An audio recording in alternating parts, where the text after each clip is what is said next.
In this video, we are going to untangle two patterns that developers often treat as synonyms: observer and publish, subscribe.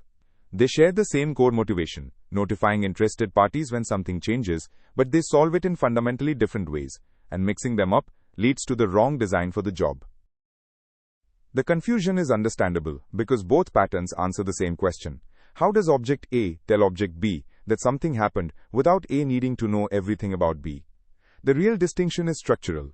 Does A hold a direct reference to B, or does something in between carry the message?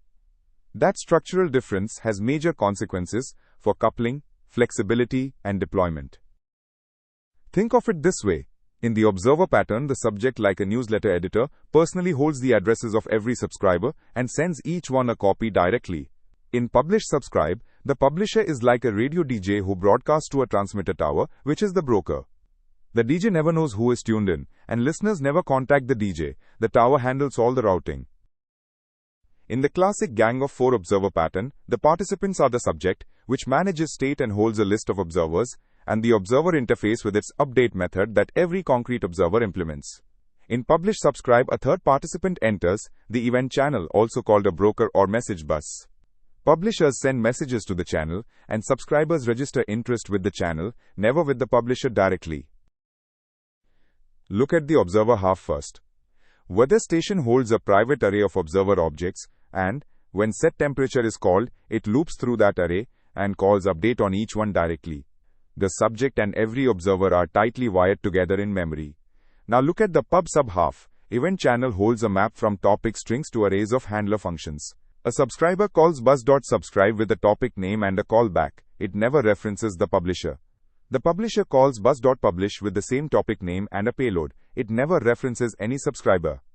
The channel is the only thing that knows both sides, and it just matches topic strings.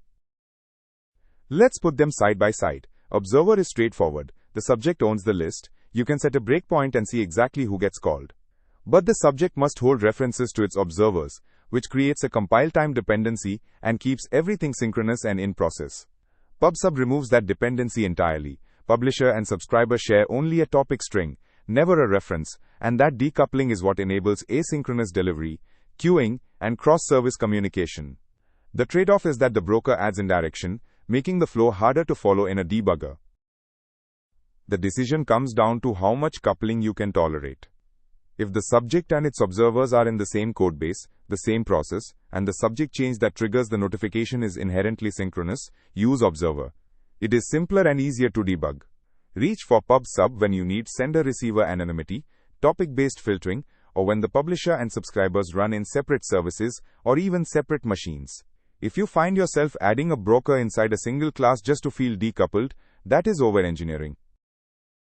To wrap up, observer is the direct, in-process version. The subject keeps the list and drives the calls.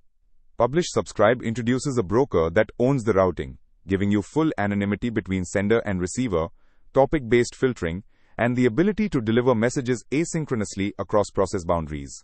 Both patterns decouple change producers from change consumers, but they do so at very different levels of indirection.